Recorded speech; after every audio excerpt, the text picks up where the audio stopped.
Hello students, welcome once again, and in this video we will read the remaining part of chapter 7, and we are on the point the closer look, the Gonds. The Gonds lived in a vast forested region called Gondwana और country inhabited bye Gonds. जो Gonds tribal people थे वो एक vast forested reason में रहते थे जिसे गोंडवाना बोलते थे, या फिर वो कंट्री का पार्ट जहाँ पर गॉन्ड्स लोग रहते थे। दे प्रैक्टिस्ड शिफ्टिंग कल्टीवेशन। ये लोग शिफ्टिंग कल्टीवेशन करते थे। Shifting cultivation means trees and bushes into a forest area are first cut and burnt. The crop is sown in the ashes. When this land loses its fertility, another plot of land is cleared and planted in the same way.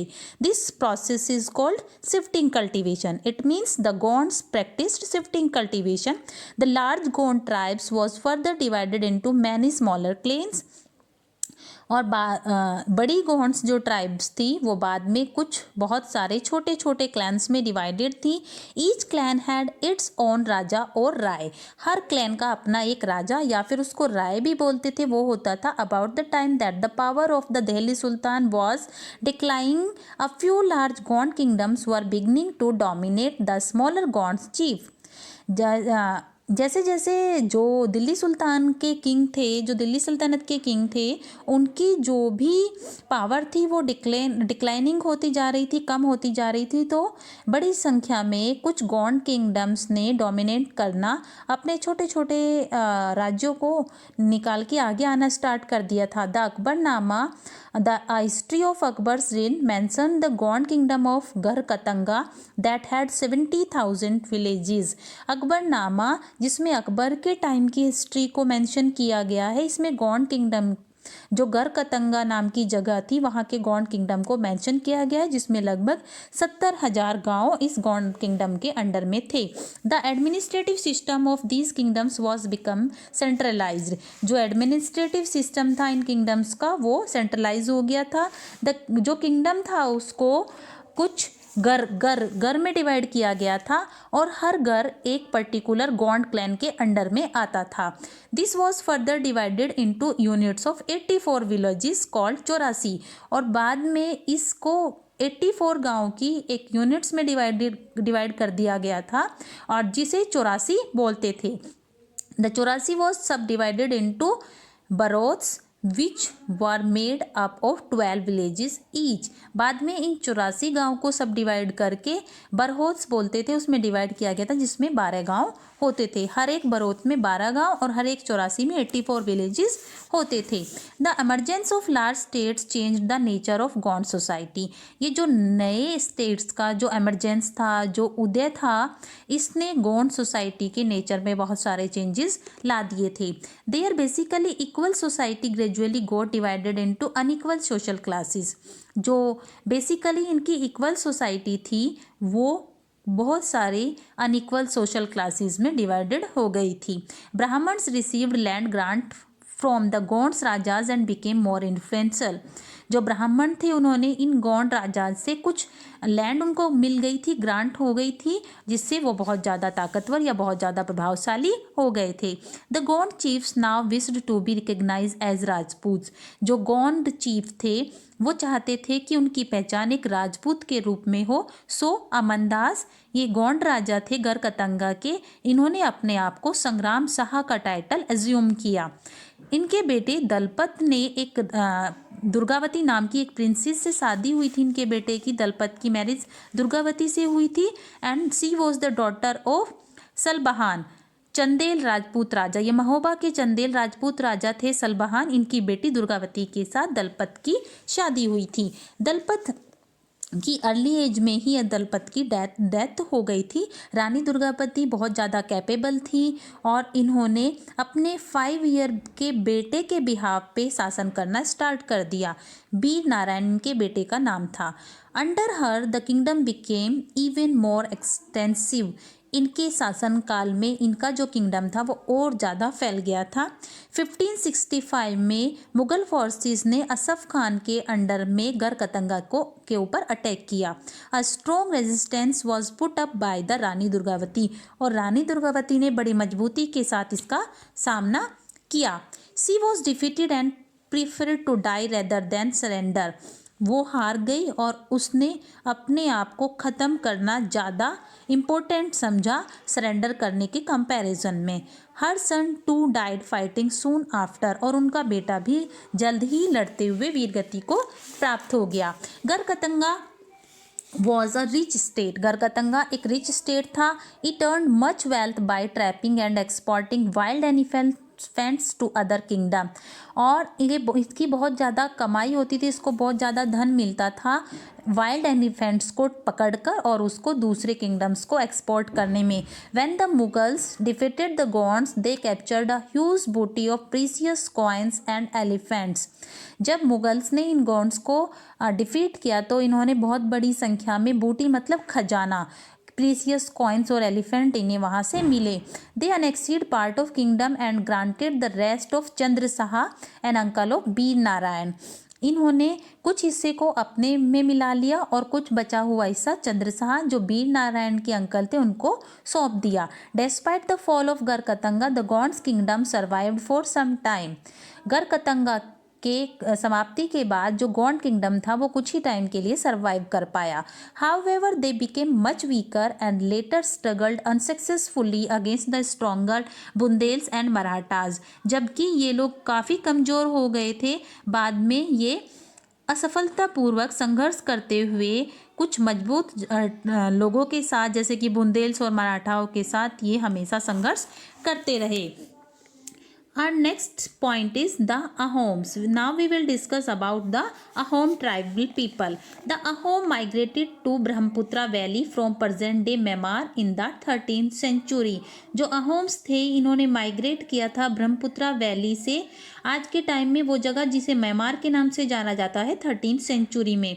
They created a new state by suppressing the older political system of Buyans landlords.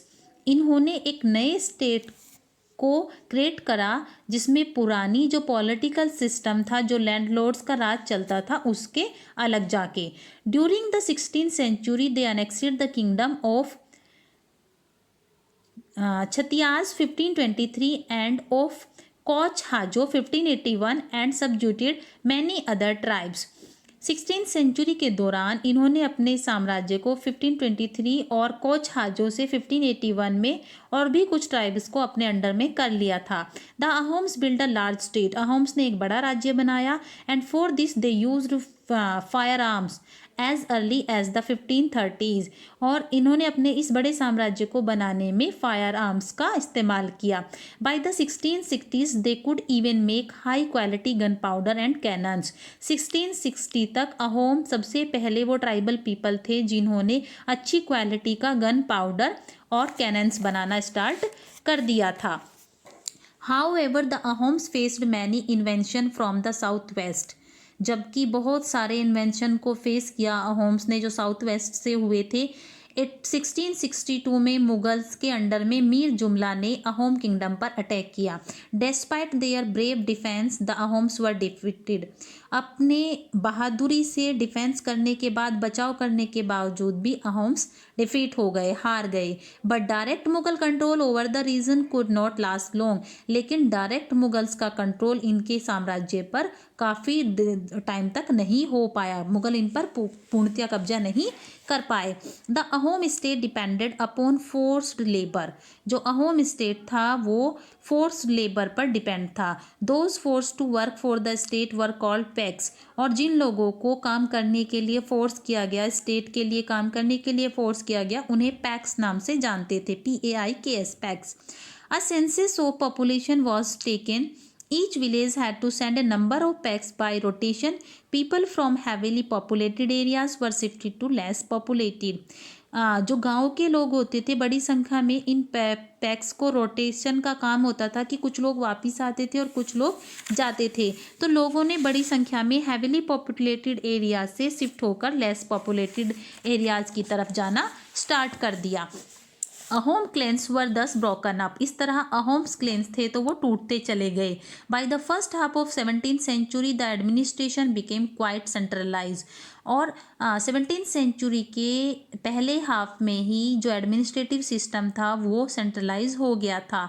Almost all adult mail served in the army during war, अधिकतर जो mail adults थे वो army में, युद्ध के दौरान army में काम कर रहे थे।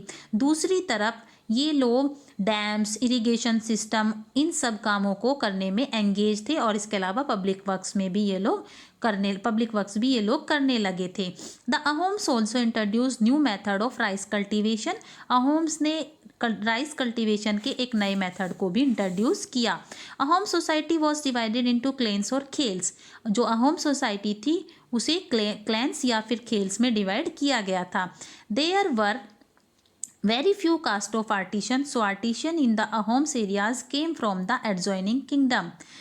जो अहोम्स कास्ट थी इसमें बहुत कम ही आर्टिशियंस थे, कारीगर थे, इसलिए जो कारीगर थे वो आसपास के जो भी साम्राज्य थे वहाँ से अहोम एरिया में आते थे। अ खेल ऑफन कंट्रोल सेवरल विलेजेस, जो एक खेल या क्लैन होती थी उसके अंडर में, उसके कंट्रोल में बहुत सारे गांव होते थे। The pheasant was given land by his village community, जो किसान होते थे वो अपनी विलेज कम्युनिटी को लैंड देते थे। Even the king could not take it away without the community consent, यहाँ तक कि जो राजा होता था वो भी कम्युनिटी के कॉन्सेंट के बिना चीज़ों को नहीं ले सकता था या नहीं दे सकता था। Originally the Ahom worshipped their own tribal gods, साधारणतः जो अहोम ट्राइब्स थी वो अपने खुद के ट्राइबल गॉड की पूजा करती थी। During the first half of 17th century however the influence of Brahman increased, जबकि 17वीं शताब्दी के 17th सेंचुरी के फर्स्ट हाफ में जो ब्राह्मण्स थे उनका जो इन्फ्लुएंस था, उनका जो प्रभाव था वो काफ़ी बढ़ रहा था। सिब साहिब जिन्होंने 1714 से लेके 1744 तक शासन किया, ये एक काफ़ी प्रीडोमिनेंट रिलीजन से बिलोंग करते थे। But the Ahom kings did not completely give up their traditional believes after adopting Hinduism, लेकिन जो अहोम राजा थे उन्होंने हिंदुइज्म को अडॉप्ट करने के बाद भी उनकी जो भी परंपरा थी, जो भी बिलीव्स थे, विश्वास थे, कम्प्लीटली उनको नहीं गिव अप किया था। Ahom society was very sophisticated, जो अहोम सोसाइटी थी वो बहुत ज़्यादा सफिस्टिकेटेड थी। पोइट्स और स्कॉलर्स को लैंड ग्रांट करते थे ये लोग, थिएटर में इनको काफ़ी बढ़ावा देते थे ये लोग। Important work, it means Sanskrit को लोकल लैंग्वेज में ट्रांसलेट करने का भी काम करते थे। इसके अलावा जो हिस्ट्रिकल वर्क्स थे जिन्हें बुरांजीज के नाम से जाना जाता था वो लिखी जाती थी फर्स्ट इन अहोम लैंग्वेज, पहले उसे अहोम लैंग्वेज में लिखते थे और उसके बाद उसे असमी लैंग्वेज में ट्रांसलेट किया जाता था। Now we will read the conclusion of this chapter. Considerable social changes took place in the subcontinent during the period we have been examining. Ward-based society and tribal people constantly interacted with each other. जैसा कि हमने पढ़ा इस chapter में कुछ social changes ने अपनी जगह बनाई सब कॉन्टिनेंट में इस टाइम के दौरान, जिसके बारे में हमने पढ़ा। वन बेस्ड सोसाइटी थी, ट्राइबल पीपल्स के एक दूसरे से लगातार इंटरेक्ट कर रहे थे। Their interaction caused both kind of this interaction caused both kind of societies to adapt and change. ये जो इंटरेक्शन था इसकी वजह से सोसाइटी के अंदर बहुत सारे चेंजेस भी आए और बहुत सारी नई चीज़ें भी सोसाइटी ने अडॉप्ट की। There were many different tribes and they look up diverse livelihood. बहुत सारी ऐसी अलग अलग ट्राइब्स थी जिन्होंने अलग अलग लिवलाइहुड के तरीक़ों को देखा, उनकी तरफ बढ़ावा किया। Over a period of time many of them merged with caste based society, और उनमें से बहुत सारे टाइम के साथ साथ कास्ट बेस्ड सोसाइटी में भी मर्ज हो गए। अदर्स जो भी बचे उन्होंने इस कास्ट सिस्टम को, इन पुरानी जो भी ये परंपराएं थी हिंदुइज्म को, इस पर विश्वास नहीं किया और इसको रिजेक्ट किया। कुछ ट्राइब्स ने अपना स्टेट को एक्सटेंसिव किया और वेल ऑर्गेनाइज सिस्टम से अपने एडमिनिस्ट्रेटिव सिस्टम को वेल ऑर्गेनाइज करके चलाया। दे दस बिकेम पॉलिटिकली पावरफुल, और ये लोग इस तरह से पॉलिटिकली भी पावरफुल हो गए। This bought them into conflict with larger and more complex kingdom and empires. ये चीज़ें उनके लिए कन्फ्लिक्ट का कारण भी बनी। बड़े और जो ताकतवर किंगडम्स थे या जो एम्पायर्स थे, जो राज्य और साम्राज्य थे, उनके साथ उनके झगड़े भी होने स्टार्ट हो गए। तो इस तरह से ये कंक्लूजन निकलता है after reading this chapter, after read this chapter, कि सोसाइटी में टाइम के साथ साथ ट्राइबल पीपल्स में, ट्राइबल सोसाइटीज़ में, ट्राइब सोसाइटीज़ में बहुत सारे चेंजेस आए। इन्होंने टाइम के साथ साथ कुछ चीज़ें अडॉप्ट की, कुछ इनमें चेंजेस आए। कुछ ने जो ऑर्थोडॉक्स हिंदुइज्म थी, सिस्टम था, उसको रिजेक्ट किया। कुछ कास्ट सिस्टम से बिलोंग करने लगे, उसमें मर्ज हो गए। तो बहुत सारे चेंजेस के साथ साथ कुछ ने अपने ऑन स्टेट्स को एक्सटेंसिव किया और उन्हें अपने एडमिनिस्ट्रेटिव सिस्टम को वेल ऑर्गेनाइज करके चलाया, और इसकी वजह से बड़े जो किंगडम्स या एम्पायर्स थे उनके साथ इनके कन्फ्लिक्ट्स भी होने लगे। So your chapter 7 is complete here. Hope you all listen this video carefully. Thank you.